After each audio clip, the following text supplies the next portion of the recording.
बिस्मिल्लाहिर्रहमानिर्रहीम, अस्सलाम वालेकुम गाइस। सो आज है 10 सितंबर 2021 और हम बात करने जा रहे हैं कि इस टाइम फ्रेम में आपको कंस्ट्रक्शन प्रोजेक्ट्स में क्यों इन्वेस्ट करना चाहिए। ऑब्वियसली जब मैं कंस्ट्रक्शन प्रोजेक्ट्स की बात करता हूं तो मैं ये नहीं कहता कि तमाम कंस्ट्रक्शन प्रोजेक्ट्स, ऑब्वियसली मेरा मकसद ये है जिस तरह आप सोसाइटी को जब सिलेक्ट करने जाते हैं तो उसके अंदर भी आप देखते हैं कि उसमें बेसिक कम्युनिटीज़ क्या है, उसकी प्राइसिंग क्या है, क्या उसमें बढ़ने के चांसेस क्या हैं। वो सारी चीज़ें आपको इन कंस्ट्रक्शन प्रोजेक्ट्स के ऊपर भी एप्लीकेबल करनी पड़ेंगी। लेकिन ओवरऑल जो ट्रेंड है दैट हैज़ टू चेंज, और उसके क्यों ज़रूरत है और ये क्यों होना चाहिए। तो हम इस टॉपिक को एलेबरेटली आज डिस्कस करेंगे ताकि मैं हर पॉइंट को जो है वो कवर करूं और आपको इन डिटेल समझा सकूं कि इसमें इन्वेस्ट करके आप किस तरह से बहुत ज़्यादा पैसा कमा सकते हैं अगर आप स्मार्टली इन्वेस्ट करें फ्रॉम नॉर्मल ट्रेडिंग जो हमारी प्लॉट्स और फाइल्स में होती है, और किस तरीके से ये उनसे ज़्यादा सिक्योर और सेफ इन्वेस्टमेंट है। तो सबसे पहले हम बात करेंगे कि आज की तारीख में अगर हम देखें कि रियल एस्टेट प्लॉट्स और फाइल्स में एक बेतहाशा इजाफा हो चुका है, और ये इजाफा जो है ये शायद बहुत ज़्यादा आगे देर तक सस्टेनेबल ना हो। मैं मानता हूँ कि हम इस वक्त एक अपट्रेंड साइकिल के अंदर हैं, लेकिन अपट्रेंड साइकिल का जो पहला मेजर साइकिल था वो गुजर चुका है, और अब शायद साल 2 साल तक रियल एस्टेट के अंदर कुछ बहुत ज़्यादा मेजर प्राइसेस ऊपर ना जाएं। तो अगर आप इस वक्त इन्वेस्ट करेंगे तो technically it is quite a gamble, because prices हो सकता है स्टेबल हों या हो सकता है 10-15-20% से ज़्यादा ना बढ़े 2-3 सालों में, और ये भी हो सकता है कि प्राइसेस में करेक्शन हो। तो जब आप इन तीनों चारों चांसेस को देखते हैं तो उसमें आपने ज़ाहिर बात है लॉजिकली यू रियलाइज़ कि इट इज़ नॉट सूटेबल कि आप इसके अंदर अपना करोड़ों रुपया जो है वो फंसा के बैठ जाएं, और अगर खुदा न खास्ता मार्केट किसी वजह से करेक्शन में आती है तो आपके ये करोड़ों रुपए जो हैं ये उस मार्केट में फंसे रहें।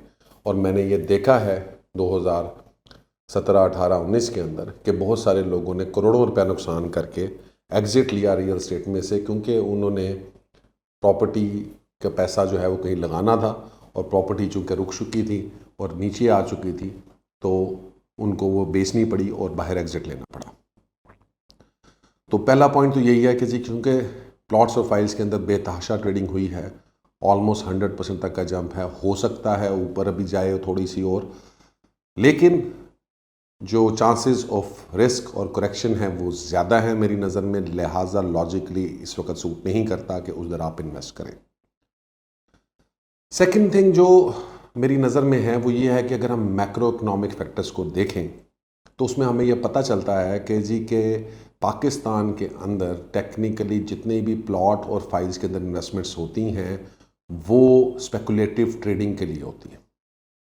इसमें मैं आपको एग्जांपल देता हूँ, वो ये है कि जी के ये होता इस तरीके से है, एक कहावत है वो जी के, कहावत तो नहीं कहानी है, बड़ी मज़े की है कि एक बंदा जो है मदारी जो है गांव चल रहे थे, वहाँ पे बंदर बड़े सारे होते हैं। तो वो उन बंदरों को कहता है कि जी के जनाब आप लोगों को कहता है कि जी के मुझे बंदर पकड़ के तो 100 रुपये का मैं बंदर आपसे ले लूँगा। लोग पकड़ते हैं, 100 रुपये का बंदर मुझसे ख़रीदता रहता है, बंदर कम हो जाते हैं वो उसका रेट बढ़ा के 200 रुपये कर देता है कि 200 रुपये में ख़रीद लूँगा। और इस तरह से जब बिल्कुल बंदर थोड़े से रहते हैं तो रेट 500 कर देता है। जब सारे बंदर पकड़े जाते हैं तो वो मदारी कहता है कि यार मैं कुछ दिनों के लिए ज़रा जा रहा हूँ, लेकिन अभी मुझे आप अगर बंदर देंगे तो मैं 1000 रुपये का आपसे बंदर ख़रीद लूँगा। होता ये है कि वो कुछ दिन के चला जाता है और पीछे अपना जो है एक चौकीदार छोड़ जाता है जिसने सारे बंदरों के केजेस के ऊपर जो बैठा हुआ है। लोग ढूंढने निकलते हैं, बंदर नहीं मिलते हैं। वो चौकीदार कहता है कि यार ऐसा करो, तुम मुझसे जो है ना ये 700 रुपये में ले लो बंदर, और 1000 रुपये में जब वो वापस आएगा बंदा ताजिर तो मदारी तो उसको आप बेच देना। लोग उसे 700-700 रुपये बंदर ख़रीद लेते हैं और रख के अपने पास रख लेते हैं। जब सारे बंदर वो बेच लेता है और अगले दिन लोग उठ के जाते हैं कि जनाब चले, हो सकता है कि ताजिर आज आ गया हो, तो वो जब उधर जाते हैं तो पता चलता है वो मदारी साहब, ताजिर साहब जो है वो उधर नहीं होते और वो चौकीदार भी भाग चुका होता है तमाम पैसे लेके। तो सारी कहानी का किस्सा मुख्तसर ये है कि एक जाली सप्लाई एंड डिमांड बनाई जाती है, उस सप्लाई एंड डिमांड के अंदर प्राइसेस बढ़ना शुरू हो जाती हैं और उसमें जो है कुछ लोग इसी तरह से बेवकूफ़ बनते हैं और वो उस मार्केट में गलत वक्त के ऊपर, गलत जगह के ऊपर इन्वेस्टमेंट कर देते हैं और उनके बाद में जब उनकी प्राइसेस नीचे आती हैं तो फिर वो काफ़ी अरसे तक, कई सालों तक उसी चक्कर में फंसे रहते हैं। यही सिंपल रूल हमारी इस मार्केट में भी ना होता है।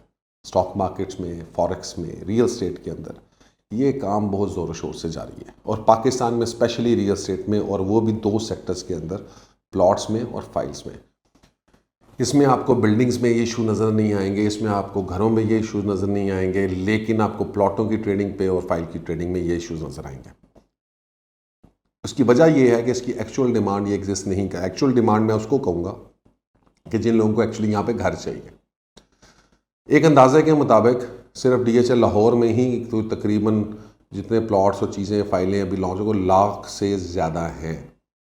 और अगर वो 1 लाख से ज़्यादा हैं तो वो टेक्निकली जो मेरा अपना एनालिसिस है वो तो अगले 3-4 डिकेड्स के लिए बहुत हैं। और ये जो DHL लाहौर हो गया, ये जो बड़ी सोसाइटीज़ हो गई हैं, ये टेक्निकली आपकी हाउसिंग शॉर्टेज को लुक आफ्टर नहीं कर रहे। आपकी हाउसिंग शॉर्टेज जो है वो आपकी मिनिमल वेज वाले तबके के लिए, जो आप जैसे लोग हैं जो ये वीडियो देख रहे हैं और इसी तरह के जिनके पास पैसा है, जो DHL लाहौर में बाइंग कर सकते हैं, घर बना सकते हैं, उनके लिए कोई हाउसिंग शॉर्टेज नहीं। उनके पास तो लाखों प्लॉट पड़ा है, जो मर्जी जहाँ पे मर्जी हाथ रखें और ख़रीद लें। ये इसी एक्सेस ऑफ सप्लाई की वजह है कि जनाब जब मार्केट रुकती है तो प्राइसेस 50-50% नीचे भी आती।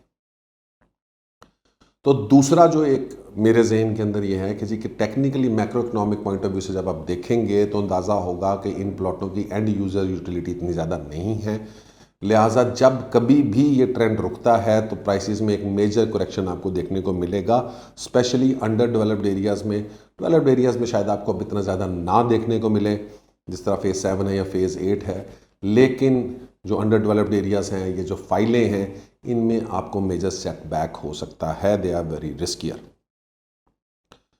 तीसरी चीज़ है जो अगेन मैक्रो इकोनॉमिक फैक्टर्स में आती है और वो आती है गवर्नमेंट की पॉलिसीज़। पाकिस्तान गवर्नमेंट की 2016 से ये कोशिश है कि ये प्लॉट और फाइल सेक्टर के ऊपर थोड़े से कदगन लगाए जाएं। लगाए गए 2016 में, कैपिटल गेन बढ़ा दिया गया, चीज़ें हुई, सारा कुछ हुआ। और थैंक्स टू कोविड-19 आप कह लें कि वो सारी चीज़ों को रेगुलेट करने के लिए, इकनॉमी को दोबारा से रिवाइटलाइज करने के लिए ये सेक्शंस ख़त्म की गई और उसने फिर प्लॉटों में और फाइलों के अंदर एक जान भर दी। तो ये एक बहुत इंपॉर्टेंट इशू है कि ये जो सारा कुछ देख रहे हैं आप, ये टेक्निकली उस एमनेस्टी की वजह से हुआ है जो गवर्नमेंट ने रिलैक्सेशंस दी हैं। ये रिलैक्सेशंस कितनी देर तक चलती हैं ये देखने वाली बात है। क्या अगले साल में या 2 साल के बाद गवर्नमेंट ये रिलैक्सेशंस ख़त्म कर देती है तो फिर क्या होगा? और जिस तरह ये अभी FATF के इशूज़ चल रहे हैं तो फिर क्यों ये प्रॉपर्टी प्राइसेस के नीचे नहीं आएंगी? अगर आएंगी तो अगर आप फिर 4-5 साल जो है एक लोअर साइकिल में फंस गए तो आपके पैसे करोड़ों रुपया जो अगले 5-7 साल जो है वो फंसा रह सकता है और ये बहुत बड़ा नुकसान हो सकता है आपको। तीसरी चीज़ जो इसके अंदर देखने वाली है वो ये है कि जी कि पाकिस्तान के अंदर अगर हम पाकिस्तान को देखें, गवर्नमेंट ये क्यों करेगी? गवर्नमेंट ये इसलिए करेगी कि जितनी भी गवर्नमेंट की स्टडीज़ हुई हैं उनके मुताबिक गवर्नमेंट को ये फील है कि जी कि पाकिस्तान में बहुत सारे लोग रियल एस्टेट में इन्वेस्ट करते हैं because it is easy money. वो इंडस्ट्री नहीं लगाते, वो कारोबार नहीं करना चाहते, वो कोई ऐसी एक्टिविटी नहीं करना चाहते जो इकॉनमी को डायरेक्टली सपोर्ट करे। और बहुत सारे बड़े इंडस्ट्रियलिस्ट, बहुत सारे बड़े जो ये कारोबारी लोग हैं वो भी अपनी इन्वेस्टमेंट्स रियल एस्टेट में डाल देते हैं एक्स्ट्रा, बजाय कि अपने कारोबार को बढ़ाएं। और इससे हमारी जो इंडस्ट्री है स्पेशली वो बहुत तेज़ी से सफ़र कर रही। तो अल्टीमेटली अगर आप बिगर पिक्चर ऑफ इकॉनमी देखें तो इस मुल्क को लिए ये सस्टेनेबल नहीं है और ये अल्टीमेटली ये कड़वा घूंट जो है वो उठाना पड़ेगा, चाहे आप इसको गलत समझें, लेकिन अगर एनालिसिस करेंगे तो यू रियलाइज़ कि ये एलिमेंट आना ही आना है। और इसी वजह से आप अगर गवर्नमेंट को देखें तो वो कंस्ट्रक्शन साइट के ऊपर, घरों के बनाने के ऊपर, लोन्स के ऊपर काम कर रही है, और वो डायरेक्टली इन सेक्शंस को जो है प्रमोट नहीं कर रही। जो फाइलें हैं या प्लॉट हैं, ये लोकल आप समझ लें कि इन्वेस्टर्स और लोकल जो लोग इस मार्केट से ताल्लुक़ रखते हैं, they are now big fish, उनके पास बेतहाशा पैसा है और वो इसको बेसिकली मैनिपुलेट कर रहे हैं। गवर्नमेंट की तरफ से इस सेक्टर के ऊपर कोई बहुत ज़्यादा सपोर्ट नहीं दी गई। चौथी चीज़ जो है वो, अगर हम बीइंग अ पाकिस्तानी देखें तो हमें भी एक ख्याल रखना चाहिए, हमें गरीब मुल्क है। इस मुल्क में अगर प्लॉटों की कीमत या इन चीज़ों की कीमत, जो रहायश है, ये एक हर बंदे का हक है। अगर इन चीज़ों की कीमत आसमान पे चली जाती हैं तो और लोगों के लिए मुश्किलात होती हैं इन चीज़ों में इन्वेस्ट करना, अपने लिए घर बनाना या करना, और वो भी अननेसेसरली कि जिस चीज़ की आपको ज़रूरत नहीं है। आपने एक्स्ट्रा, आपको चाहिए एक घर रहने के लिए, लेकिन आपने 10 प्लॉट ख़रीदे हुए। तो ये जो एक डिमांड है, क्योंकि आप कहते हैं कारोबार में करना रिस्क है, ये वो है, यहाँ पे ईजी है, पैसे पड़े हैं, चलें जी और कुछ नहीं है, मेरी पैसे जो है नुकसान नहीं हो रहा मुझे, तो मेरे ख्याल में उस सेंटीमेंट को भी चेंज करना पड़ेगा हमें। और हमें सिर्फ नेसेसरी रेजिडेंशियल में स्पेशली, क्योंकि रेजिडेंशियल जो है वो एक बेसिक नीड है। कमर्शियल में ट्रेडिंग करते हैं, कर लें चलें, वो एक डिफरेंट एस्पेक्ट है, बट रेजिडेंशियल के एलिमेंट में मेरे ख्याल में कि इतने ज़्यादा पैसा डाल देना और उसका कोई रिजल्टेंटली उसको कोई इकॉनमी को फ़ायदा नहीं हो रहा, तो पाकिस्तान के लिए भी ओवरऑल ये अच्छा नहीं है। और हमें इसकी जगह पे अपने पैसे निकाल के, अगर आप इंडस्ट्रियलिस्ट हैं अपनी इंडस्ट्री में लगाएं, अगर आप एग्रीकल्चरिस्ट हैं आप अपने एग्रीकल्चर उसके ऊपर लगाएं, कारोबार करते हैं उसमें लगाएं, तिजारत करते हैं उसमें लगाएं, बजाय कि आप पैसे को अपने इधर डेट पूल में डाल दें। क्योंकि इसमें मैं आपको एक और बात जो मज़े के बताऊँ कि इसमें कोई बहुत ज़्यादा प्रॉफिट्स नहीं होने वाले आगे चल के भी। उसकी वजह ये है, अब ये जो हमारा 5वां पॉइंट हम समझ लें, वो ये है कि टेक्निकली पिछले 5-7 सालों के अंदर, 8 सालों में रियल एस्टेट ने कोई बहुत ज़्यादा पैसा नहीं दिया इन प्लॉट्स और फाइल्स के अंदर। पिछले दिनों हम एक साहब के पास बैठे थे, मैंने पहले भी बताया, उन्होंने $1,40,000 का प्लॉट ख़रीदा था, अब वो 5 साल के बाद $1,60,000 का, $20,000 कमा लिया। इसी तरह से आप अगर इसको एनालाइज़ करें कि अगर आपके प्लॉट की प्राइस आज 2.5 करोड़ हो गई है या 3 करोड़ हो गई है, और उस वक्त पहले 1.5 करोड़ पे आती, तो उस वक़्त भी आपके पास 5 गाड़ियाँ या 6 गाड़ियाँ आप ले सकते थे। ग्रैंडी 22-23 लाख रुपए की थी, आज वही ग्रैंडी 45 लाख रुपए की है। तो as far as wealth creation is concerned, plots ने और इन चीज़ों ने आपको वो वेल्थ क्रिएशन नहीं की। टेक्निकली उन्होंने सिर्फ ये किया है कि इन्फ्लेशन के अगेंस्ट आपको उन्होंने एक कुशन दे दिया है, उसके अलावा इसमें कोई ज़्यादा ग्रोथ नहीं आई। लिहाजा ये बड़ा इम्पॉर्टेंट फैक्टर है कि अगर एक चीज़ जो इस तरह से आपको ग्रोथ नहीं दे रही है, तो उसके अंदर इन्वेस्ट करना आपके पैसे का भी ज़्यादा है, आपके वक्त का भी ज़्यादा है। हाँ, स्पेकुलेटिव ग्रोथ, स्पेकुलेटिव ट्रेडिंग बहुत अच्छे रिटर्न देती है, बट अगेन स्पेकुलेटिव ट्रेडिंग के लिए शायद वो लोग जो पाकिस्तान में बैठे हैं उनको तो शायद सूट कर जाए, लेकिन जो हमारे एक्सपर्ट्स बैठे हैं वो स्पेकुलेटिव ट्रेडिंग नहीं कर सकते, उनके वक्त नहीं मिलता, ऊपर से कोविड का इशू है, फ़्लाइट्स ही नहीं मिलती हैं अभी, तो उनके लिए तो speculative trading is like almost dead. अब हम आगे बात करते हैं, डायरेक्टली हम आते हैं कंस्ट्रक्शन प्रोजेक्ट्स में। कंस्ट्रक्शन प्रोजेक्ट्स में जिसमें आपके मॉल्स बन रहे हैं, जिसमें आपके अपार्टमेंट्स बन रहे हैं, जिसमें घर भी बन सकते हैं, इनके अंदर टेक्निकली 2, 3, 4 बहुत बड़े फ़ायदे हैं जो मैं आपको एक एक करके आपको बताऊंगा। और इसमें आप बहुत ज़्यादा पैसा कमाते हैं from investing in plots, specially अगर आप स्पेकुलेटिव ट्रेडर नहीं हैं और आप वो रिस्क नहीं लेना चाहते, क्योंकि उसमें भी बहुत सारे फेलियर के। तो ये जो सबसे इम्पॉर्टेंट रीज़न मुझे इसमें नज़र आता है वो ये है कि जी कि अगर आपने एक अच्छा मुनासिब प्रोजेक्ट ढूंढ लिया तो टेक्निकली आपका जो सक्सेस रेशो है वो है 100%।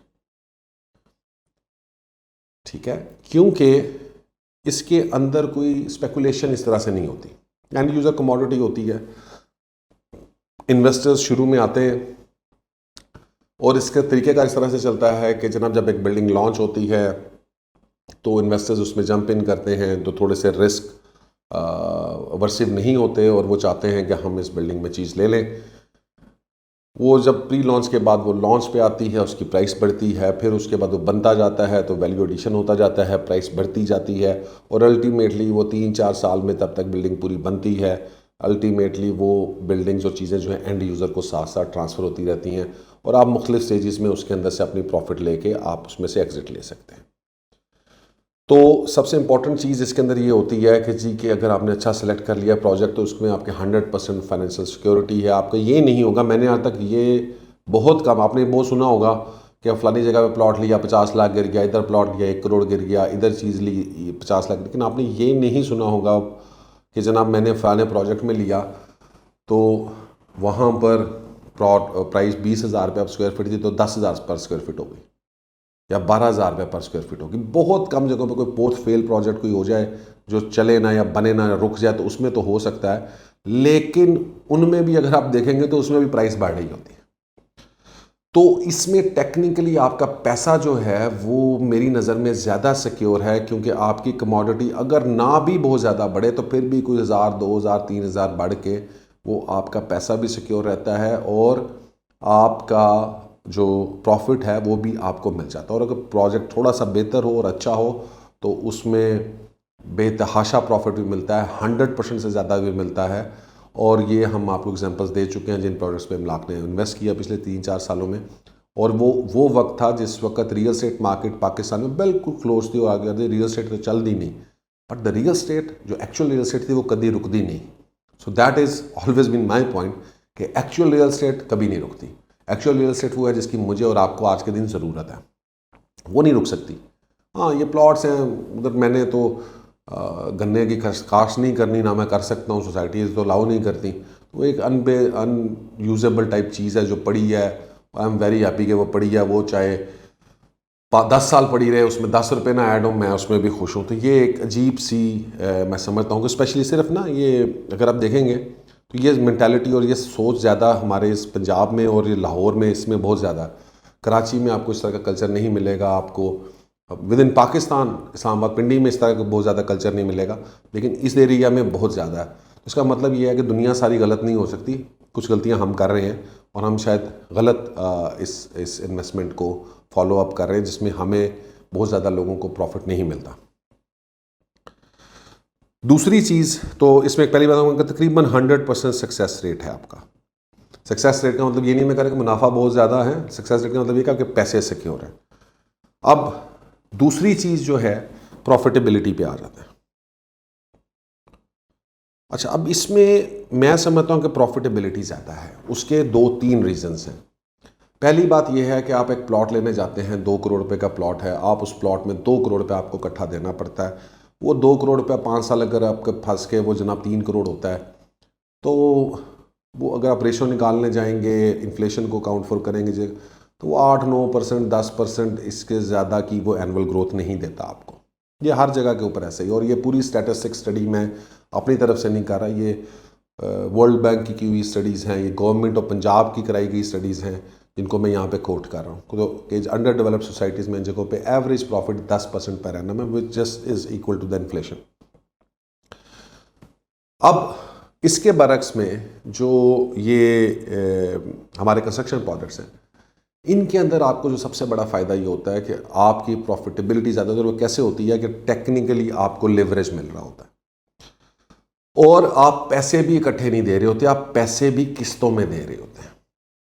इस बात को ऐसा समझें कि अगर आप स्पेशली एक्सपर्ट हैं और आप जो है वो ले रहे हैं, तो आपका आज अगर PKR की वैल्यू 100 रुपया है, 150 रुपये, 160 रुपये है अगेंस्ट $1, तो आप आज के पैसे उधर दे रहे हैं एज डाउन पेमेंट, और अगर साल के बाद आपकी जो इंस्टॉलमेंट्स हैं वो टेक्निकली उस वक्त की PKR वैल्यू के ऊपर होंगी, जो अगर 200 रुपये का, 180 रुपये का, 190 रुपये का, तो वो ऑटोमेटिकली आपने वो इन्फ्लेशन और जो PKR डेप्रिसिएशन का इम्पैक्ट है वो काफ़ी हद तक आपने वहाँ पर कवर कर लिया। ये भी अल्टीमेटली आपके ओवरऑल उस प्रॉफिटेबिलिटी को बढ़ाती है।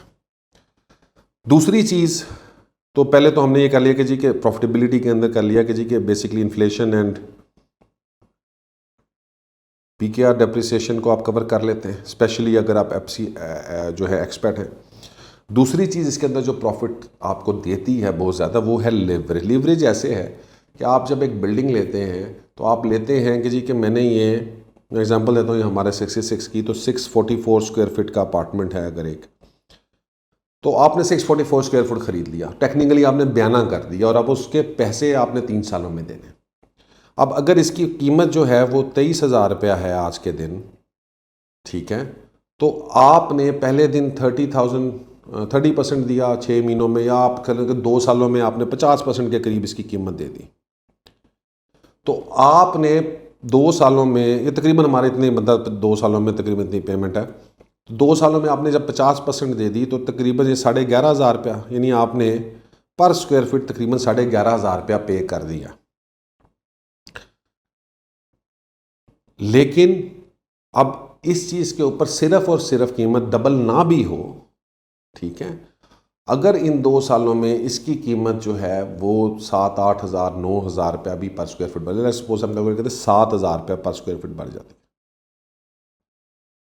और कीमत बढ़ के हो गई है अब 30,000 रुपया, और ये बहुत ज़्यादा डूएबल है और बड़ा नॉर्मल मैंने इंक्रीमेंट लगाया है। नॉर्मली ये हमारी एक्सपेक्टेशन है कि ये 35,000 रुपये तक जाएगी, लेकिन ये 30,000 से 7,000 रुपया ये बिल्डिंग का आप उस वक्त देख लेंगे, ग्रे स्ट्रक्चर बना हो जाता है, किसी भी प्रोजेक्ट में आप चले जाएंगे तो वो इस टाइम फ्रेम में तकरीबन 5-6 हज़ार 7,000 रुपया पर स्क्वायर फीट बढ़ जाता है। अब वो जो 6-7 हज़ार रुपये स्क्वायर फीट है वो टेक्निकली आपको मुनाफा ये सिर्फ आधी कीमत देने पर हो रहा है, और ये 11,500 का अगर आप इसको लगाएंगे, 11,500 का आप आधा करते हैं तो बन जाता है 5,750 है, तो 50% से ज़्यादा है, ये तकरीबन 70-80% के करीब प्रॉफिट आपको हो जाता है, ठीक है जी, पहले 2 सालों में जब प्रोजेक्ट शुरू होता है और पहले जो 2 साल हैं, और वो इस वजह से होता है। हालांकि अगर रेट आप कहेंगे यार 23,000 रुपया था, बड़ा 7,000 है, तो ये तो 25% है, वजह ये नहीं है। वजह यह है कि चूंकि आपने पैसे सिर्फ 11,500 पर स्क्वायर फीट अभी तक दिया हुआ है, लिहाजा प्रॉफिट उसके ऊपर आपका अकाउंट फॉर होगा। तो इवन अगर 6-7 हज़ार रुपये भी बढ़ेगा तो आपको 50-60% 70% प्रॉफिट मिल रहा होता है। तो दूसरी चीज़ तो इसकी ये प्रॉफिटेबिलिटी वाली है। तीसरी चीज़ जो इम्पॉर्टेंट है उसके अंदर ये है कि जी के रेंटल इनकम बिल्डिंग पर्सपेक्टिव, मैं technically I am a big fan of rental income, because मेरा ये बिलीव है कि जी के जल्दी कोई भी बंदा अमीर नहीं होता, डबल शाह कोई भी नहीं है, लेकिन द एम इज़ के जी के हम हर हाल में एक अच्छे पैसे कमाएं और अमीर हों। रेंटल इनकम जो है वो एक बड़ा इंपॉर्टेंट एस्पेक्ट है, और कंस्ट्रक्शन प्रोजेक्ट्स में जब ये बिल्डिंग्स बनती हैं और ये बन के जब सामने आती हैं तो इससे आपको रेंटल इनकम शुरू होती है। एग्जांपल आपकी ये गोल्ड क्रेस्ट की है, जब हमने गोल्ड क्रेस्ट को किया, इस वक्त मैं आज एक बेड का अपार्टमेंट जो है वहाँ पर मैं आपको बता देता हूँ कि जी कि तकरीबन नॉन फर्निश्ड, वो मेरा ख्याल है 1,25-30 लाख रुपए का अपार्टमेंट था जिस वक्त ये बिल्डिंग बन रही थी। इस वक्त मुझे उसके ऊपर रेंट के ऊपर मिल रहा है 80,000 रुपये, और ये अभी रेंट है, कम है क्योंकि अभी बिल्डिंग में अपार्टमेंट ज़्यादा हैं। ये 1-1.5 साल में यहाँ पे इसी एक बेड अपार्टमेंट का रेंट 1.25 लाख रुपए से कम नहीं होगा। ये तकरीबन 8 से 10% बन जाता है जो आपकी इनकम होती है, जो आपने इन्वेस्टमेंट किया होता है। तो 10% ग्रोथ आपको हर साल कंफर्म मिलती है, और पैसे इन हैंड मिलते हैं। प्लॉटों में आपको पैसे मिलते हैं बाद में, जब आप उसको बेचने जाते हैं 7-8 साल के बाद। ये टाइम वैल्यू ऑफ मनी का कॉन्सेप्ट फिर यहाँ पर एक्टिव हो जाता है, जो ये कहता है कि आज का जो 100 रुपया है वो 5 साल के बाद के शायद 300 या 400 रुपये से भी बेहतर है, क्योंकि आज आप उस 100 रुपये से आपके पास वैल्यू ज़्यादा है, उस 100 रुपये से आप ज़्यादा चीज़ें खरीद सकते हैं, उस 100 रुपये से आप अपनी लाइफ से ज़्यादा बेहतर कर सकते हैं, या 100 रुपये को आप री इन्वेस्ट कर सकते हैं, उसकी वैल्यू ज़्यादा है उस 200 रुपये से या 300 रुपये से जो 5 साल बाद 7 साल के बाद आपको इकट्ठा मिलेगा। लिहाजा तीसरा इम्पॉर्टेंट पॉइंट के रियल एस्टेट की जान जो है वो रेंटल इनकम होनी चाहिए, पैसिव इनकम होनी चाहिए, और इसकी बहुत सारी वजूहात हैं कि रेंटल इनकम आपकी लाइफ में आपको सक्सेस और फेलियर दोनों को डिसाइड कर सकते। इट्स नॉट अबाउट कि सिर्फ पैसे कितने बन रहे हैं, बट रेंटल इनकम के और बहुत सारे एस्पेक्ट्स हैं। साइकोलॉजिकल एस्पेक्ट्स हैं, सिक्योरिटीज़ हैं जो आपकी लाइफ को यकसर बदल सकते हैं। चौथी चीज़ जो मुझे नज़र आती है जो बड़ी इंपॉर्टेंट है इस सारे कंस्ट्रक्शन प्रोजेक्ट्स के अंदर, और वो ये है कि टाइम स्पैन्स। जब हम प्लॉटों में देखते हैं और सोसाइटीज़ को देखते हैं तो नज़र आता है क्योंकि प्लॉट और सोसाइटीज़ एक बड़े प्रोजेक्ट्स हैं, हज़ारों कनालों पे हज़ारों एकड़। कोयटा की बात कर लें, 4000 एकड़ फर्स्ट फेज़ में आ रहा है, फिर 8000 एकड़ टोटल है, 64,000 कनाल, उसमें से 40-50 हज़ार कनाल के प्लॉट निकलने हैं। तो 40-50 हज़ार घर बनाने में बड़ा टाइम लग जाता है। चले 5,000 10,000 घर बनने में बहुत टाइम लग जाता है। और नॉर्मली जो सोसाइटीज़ का साइकिल है वो तकरीबन मेचोरिटी तक 20 साल है, 20 से 25 साल, 30 साल भी लग जाते हैं, लेकिन 20-25 साल आप ना लगा कि लॉन्च हुआ, बैलेटिंग हुई, डेवलपमेंट शुरू हुई, और उसके बाद वो 10 साल, तो 20 साल आप एवरेज लगा लें। कोई भी फेज़ उठा के देख लें, 20 साल उसको हो चुके हुए हैं। फेज़ 6 को उठा लें, फेज़ 7 को उठा लें, लॉन्चिंग से लेके अभी तक 20-21 साल हो गए, और अभी भी आप देख लें बहुत सारा खाली है। फेज़ 8 को उठा लें, फेज़ 9 प्रिज्म को उठा लें, 15 साल मेरा ख्याल हो चुके हैं अब तक। तो ये सारी जो चीज़ें हैं इनका टाइम स्पैन बहुत बड़ा है, और इस टाइम स्पैन के अंदर बहुत सारे स्पेकुलेटिव साइकिल्स आते हैं। सोसाइटीज़ के बदले में जो कंस्ट्रक्शन प्रोडक्ट्स हैं वो स्टेबल होते हैं, उनमें वैल्यू एडिशन बड़ा अंडरस्टैंडेबल और लॉजिकल होता है जब वो लॉन्च होता है, और जब तक बिल्डिंग बनती जाती है और जब पोजेसन आता है तो उस वक्त उसकी प्राइसेस जो है वो सबसे ज़्यादा हाई होती हैं, और उसके बाद फिर वो रेंटल इनकम की सूरत में आपको पैसे देता है, और उसके बाद वो आपको 4 से 5% कैपिटल गेन भी पर एनम देता रहता है। तो जो टाइमलाइंस हैं वो फॉर सोसाइटी वो बहुत ज़्यादा हैं, और प्रोजेक्ट में अगर आप इन्वेस्ट करेंगे तो मैक्सिमम जो मैं समझता हूँ कि एक प्रोजेक्ट फुल मेच्योरिटी में फुल आपको देता है, मैक्सिमम भी बहुत ज़्यादा करेंगे, varies from 4 to 7 years, that's it. 4 से 7 साल में उस प्रोजेक्ट का मैक्सिमम जूस आप कैश करके आप बाहर निकल सकते हैं। एंड अगर नहीं भी निकलना चाहते तो तब भी वो बुरी डील नहीं है, क्योंकि आप उसमें फर्दर जो है रेंटल इनकम आपको सारी उम्र मिलती रहती है। पांचवी चीज़ जो इस वक्त पाकिस्तान में शायद बड़ी इंपॉर्टेंट है, और वो ये है कि 2023 तक, मार्च तक टेक्निकली गवर्नमेंट ने इसके ऊपर इनकम सोर्स एमनेस्टी दी हुई है जो इसके ऊपर चल रही है। So obviously that is one thing which is going to obviously help your all these projects, और इन्वेस्टर्स का इंटरेस्ट भी इसके अंदर आगे चल के बढ़ने वाला है। इसके अलावा जो जब हम कंस्ट्रक्शन प्रोजेक्ट की बात करेंगे तो हमें ये भी देखने को मिलेगा कि जी के टेक्निकली गवर्नमेंट सपोर्ट जो है और पॉलिसीज़ जो हैं वो आगे चल के इन प्रोजेक्ट्स को, इन जो डेवलपर्स को और इनके इन्वेस्टर्स को सपोर्ट करेंगे। सो फॉर एग्जांपल कल को जब दोबारा से कोई कैपिटल गेन का, जिस तरह जिक्र किया कि जब थोड़ी सी इकोनॉमी स्टेबलाइज होगी तो वी फील के जी के इनके अंदर प्रॉब्लम्स आएंगे प्लॉट्स में, और उस पर दोबारा गवर्नमेंट स्ट्रिक्ट स्टैंस लेगी। यहाँ पर नहीं लगता, क्योंकि ये कंस्ट्रक्शन प्रोजेक्ट्स हैं, गवर्नमेंट इसको फील करती है कि इससे इकोनॉमी वाइटलाइज होती है, इंडस्ट्री चलती है, जॉब्स मिलती हैं, मजदूर लगता है, और फिर उसके बाद इसकी एक नेसेसिटी है जो इकोनॉमी को बिल्ड करता है, टूरिज़्म को डेवलप करता है, लोगों को एक प्रोविजन देता है कि वो अपने घर बना सके, रह सके, ले सके। तो ऑब्वियसली इसकी इकोनॉमिक वैल्यू बहुत ज़्यादा है from developing just plots and societies.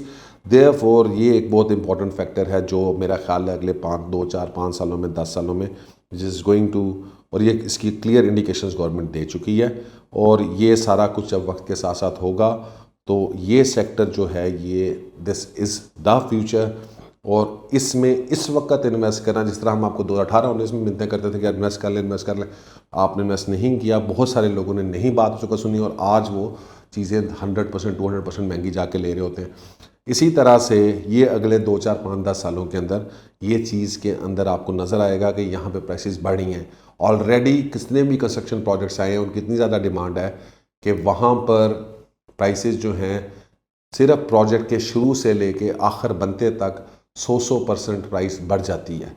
सो आगे चल के भी अगर यही ट्रेंड बरकरार रहता है तो आप ये देखने में मिलेगा कि जो प्रोजेक्ट लॉन्च हो रहा है 20-25 हज़ार के ऊपर, वो 40,000 45 हज़ार के ऊपर जाके पोजेसन में हैंड ओवर हो रहा है। सो टेक्निकली जो लोग इधर ज़्यादा पैसा इन्वेस्ट कर रहे हैं, ठीक है, वो they are going to earn more than the people जो इस वक्त पैसा अपने प्लॉट और फाइलों में लगा रहे हैं। These were some of the points which I wanted to discuss. बड़ी एलैबोरेट और बड़ी आप लोगों की वीडियो बनी। If you have questions feel free to ask us. इंशाल्लाह ताला we will keep supporting you guys, keep giving you new investment ideas, and in the end I will ask you to like our channel and subscribe to it. We want to reach out to the best of you, all of you, ताकि हमारा पैगाम और हमारी जो सोच है वो ज़्यादा से ज़्यादा लोगों को मिल सके और वो उससे फ़ायदा उठाएं और अच्छी इन्वेस्टमेंट्स करें और अच्छा मुनाफा कमाएं और हमें भी दुआएं दें। बहुत बहुत शुक्रिया। अल्लाह हाफ़िज़।